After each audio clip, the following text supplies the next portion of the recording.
ကဲတခိုးလေးသမင်းစားတော့မယ်သမင်းစားကြပါဦး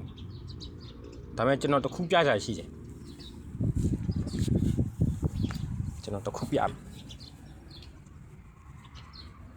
ကျွန်တော်တော့မသိဘူးเนาะအတီးနာမည်တော့တီးတဲ့သူများရှင်ကျွန်တော်တစ်ချက်လောက်ပြောပြပေးပါလား